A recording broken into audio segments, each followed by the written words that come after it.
everyone. I'm Angela Arsenault, and I am on Team Allie, and I'm here with our candidate, Allie Richards, running for governor of the wonderful state of Vermont. I'm so excited to be talking with you, Allie. Thanks, Angela.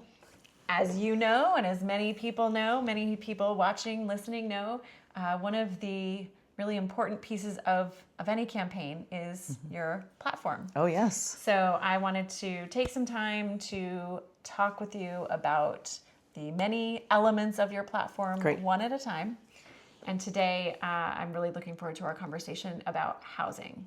Yes. So before we dive in, I just want to ask you if there's anything else you want to say by way of introduction, or if we can just get right into it. Let's get right into it. I'm just excited to be able to have a chance to share the details of my platform, my ideas, shaped by hundreds and hundreds of conversations with Vermonters. And that's why it's going to work. And that's why it's going to continue to be strengthened and sharpened, all the way until we get all those housing units on the ground. Great. So let's talk about that. Great. You're already talking, touching on why we need to be having this conversation. Yeah. And I'm pretty sure there, it's no secret in Vermont that we have a real housing crisis, a housing shortage. So can you, for us right now, Allie, name the problem? Yeah. Tell me why we need to be talking about housing. Yeah. So what is going on with housing in Vermont? We don't have enough houses. They're way too expensive. And it's stopping us from reaching our potential as a state, from stabilizing our economy. All right. It's not just a nice to have, it's the thing. It's the root cause that's really going to unlock our potential here in Vermont. And so what is going on with housing? We need to build about 30,000 housing units by the next couple of years to just have meet our demand, to normalize our vacancy rates and to bring down costs and to get the workers we need here. Okay, but it's too expensive to build houses right now, both from just the supplies to the materials to the contractors and the unavailability of a workforce. Our regulatory environment is not friendly to building houses right now either. Okay, so we have to be very honest about that and really understand where the pain points are, where the non-negotiables are, and move forward together. And we need access to capital. You invest in what you prioritize, and this should be our collective priority because again, it's the thing that's going to unlock our ability to bring down our costs for the state of Vermont. And it should be our number one goal, and it will be my number one goal as your governor. So tell us a little bit more, maybe you can give us your high level sort of, your plan. I'm not asking for a full blown plan at this point. I know there's a lot of information gathering yet to be done, but I also know that you come to a problem with solutions in mind. So can you give us some of those high level solutions?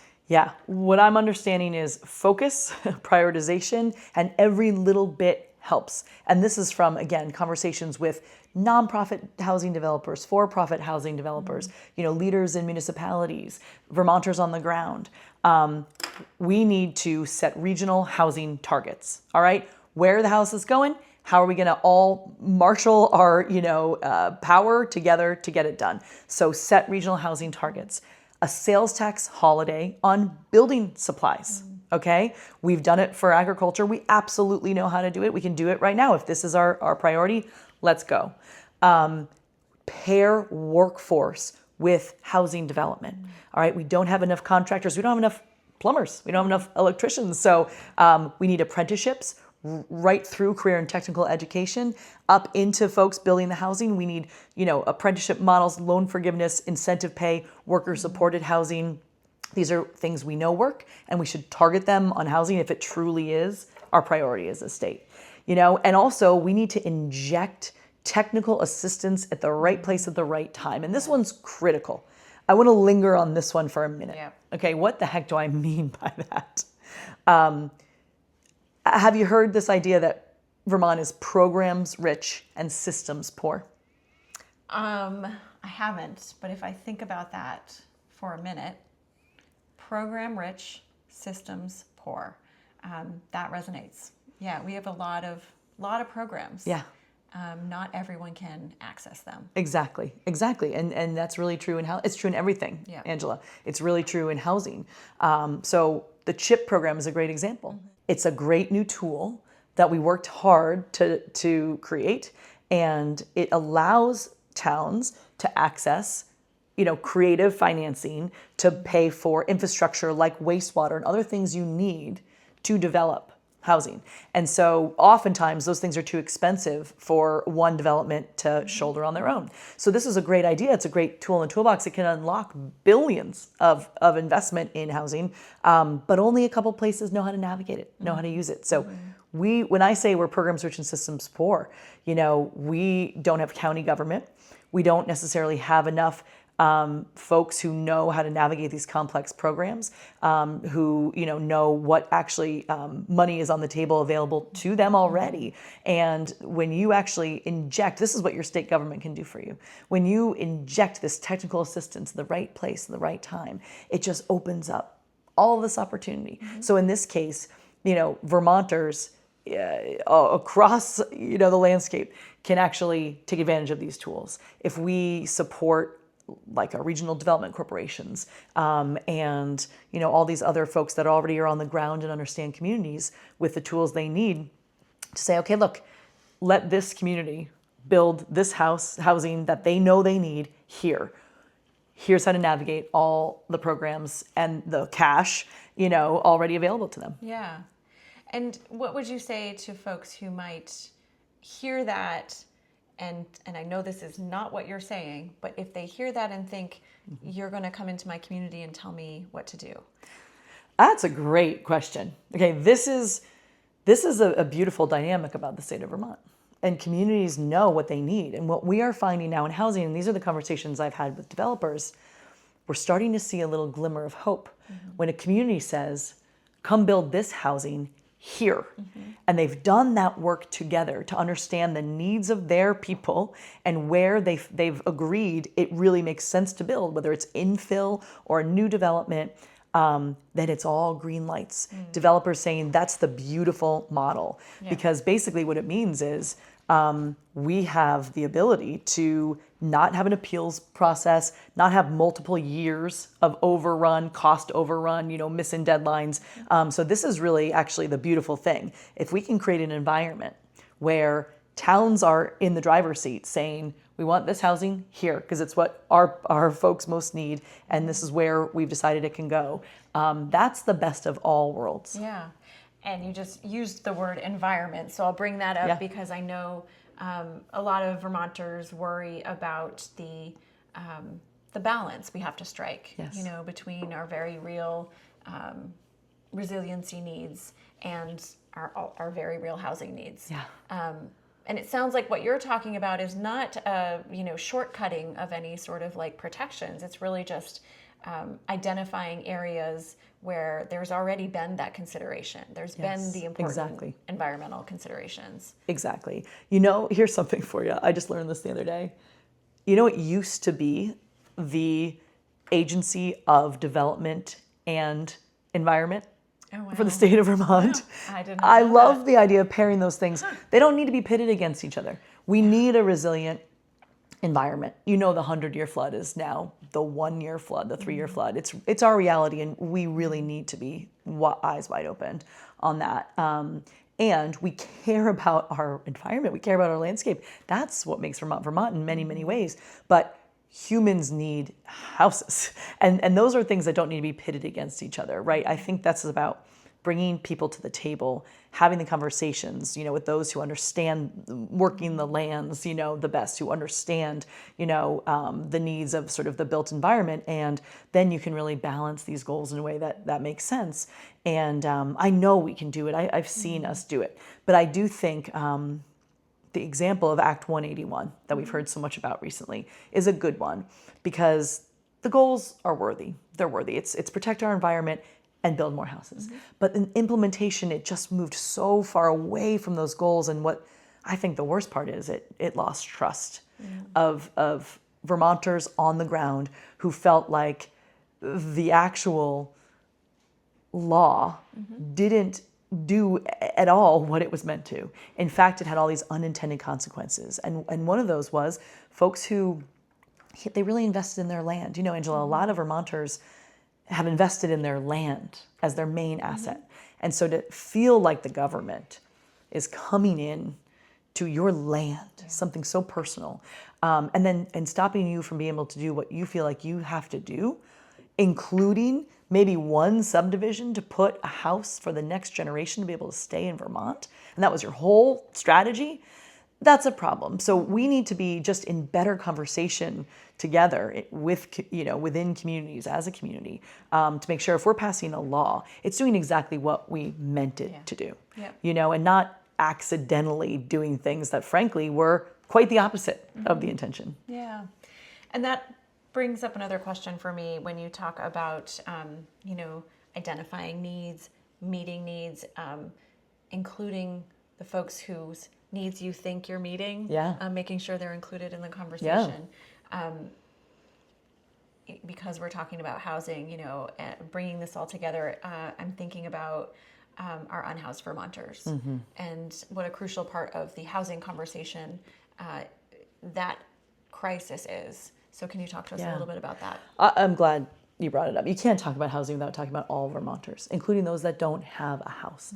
I mean, this is really, it's a matter of humanity. And I think the way we have approached this issue in the last 10 years needs to be completely reevaluated. We need to have more focus and compassion when we approach this issue. And while I hope we start to understand that homelessness is a housing problem. There's actually a book called this that's very compelling. The data is pretty much clear. If you have more permanent affordable housing, your vacancy rates for housing are the number one thing that correlates to your levels of unhoused folks. And so while that is so true, and we need to understand that when we are building more housing and building permanently affordable housing, this is key to tackling this crisis. It's not the only thing, because it needs to be paired with supportive services. All right, and we have beautiful pockets of supportive services all around, but we don't have a web of services that really ensure that we're supporting folks all the way through from where they are today up into a more stable environment. And we haven't had a long-term plan. This needs to be a state plan. We can't just stick it to municipalities to deal with it on their own with their own resources. Okay, this is a full-on state plan that is going to save us so much money, and again, with compassion and understanding, is going to be what, you know, Vermonters really need. So we know what works. We have pockets of things working beautifully. So understanding a system of that, and again, look, I like to set a deadline and a goal to really go after something. In my first year as governor, I would say it's a value as Vermonters that we don't want folks sleeping outside. So let's say in my first year, we're going to just take this huge, you know, swing at this problem and say no child and no one over 60 is sleeping outside. And when you sort of put a goal like that and just, you know, again, marshal your resources towards that while we're working for this longer term full fix. Wow. I love that, and I do know that you do love a deadline. I love a deadline. I love a good deadline. You love a goal and you know, achieving a result. Yeah. And something else I know about you is how the importance you place on building in metrics as you're building the plan. Oh, sure. So can you talk a little bit about that? And you reference that as one of your first points in the housing plan is regional targets. Regional targets, yes. No one does anything really without a good plan and a good goal and a good deadline. I mean, think about in your own life. You know, it's sort of like what motivates you to move, and that's business and that's nonprofit, and that should also be state government. And so look, if we're using taxpayer dollars for anything, we should understand exactly what's happening. Is it working or not? I said big swings a minute ago. We are 645,000 people. If we aren't taking big swings here in Vermont, shame on us, because the status quo is not working. So for housing, we know we need it. Let's take the big swing and really move towards it and wrap it with data and understanding from those on the ground most impacted to see if it's working. Because if it's not, it's okay. Course correct. Be agile. You know, if you have the data, if you have the monitoring, you can do that. And then it unlocks our courage, to really go after something that we know we need. And if you're going to use taxpayer dollars, you better be darn sure you're putting some data and metrics and accountability around that. Yeah, built right in. Yep.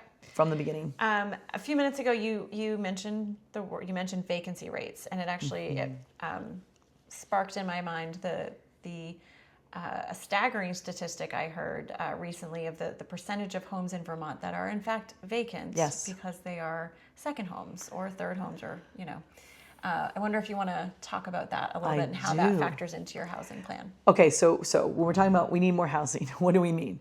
Build new, rehab old, duplex, these larger houses that could be multiple units, and stop houses from moving from the primary residential market into the secondary market of second homes, luxury, homes, vacation rentals.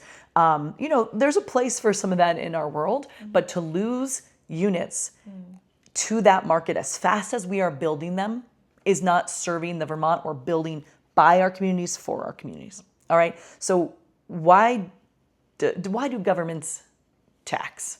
They tax to raise revenue, and they tax to change behavior.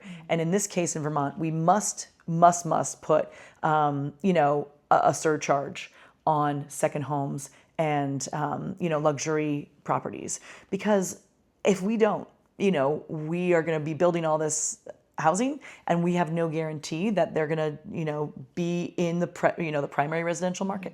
So we really do need to do that, both to sort of change behavior and also to use that income to reinvest, to continue to build these stable pieces of infrastructure. And back to where we started then. Why do we need to invest in this and reinvest in this? It's that root cause. If you build more houses, you have more teachers here, you have more doctors here, you have more nurses here, you have early childhood educators here in jobs that we have and jobs that we need filled. You also broaden our tax base. You have more people paying taxes, which means all of our taxes come down. It's easier to say no new taxes than to say grow our tax base, but that's how you actually bend the cost curve for Vermont forever. You also put more houses on the grand list, and then your property taxes really come down. And these are the costs that are crushing us, and we have to tackle like it's the emergency that it is. And building more housing is the key thing that will actually deliver on all of these things we need in Vermont. So you've covered a lot of ground and offered some really great, really promising ideas. To me, really exciting ideas, things that we can actually do. I'm wondering if you can just recap it for us. Yes. Allie, housing equals number one priority. So we put the regional targets. We give templates of changing your zoning to municipalities, to say, here's how your neighbor did it and here's how it worked. You do a sales tax holiday on building materials. You pair workforce with housing, apprenticeship models, tracks right out of career and tech ed, loan forgiveness, certificate programs. So you're getting the contractors and the builders along with the electricians and the plumbers. You are really tackling this idea of technical assistance in at the right time so that all of our communities can really use the tools we have, like the CHIP program, like the housing improvement program. So this is how we are going to get this done together, and the ideas are real. We know they work, and we got to set these regional targets and go after them. Yes. I'm with you, Allie. I'm with you. Thank all you right. so much for taking the time to sit you, down Angela. and go over all of this with me, with everyone watching and listening. I really appreciate it. I love talking to you about my platform. I love talking to Vermonters about this. It's critically important, so I can't wait to break each piece of it down with you over the next couple of weeks. I'm excited. All right. Thank you so much. Thank you. All right, ready? Action. Hi, everyone. Oh, that was very smacky. Hold on. I don't know where that came from. Smacky. Like lip smack? All right. I didn't even hear it. It was very loud in my head. I love bloopers, so some good outtakes will be good.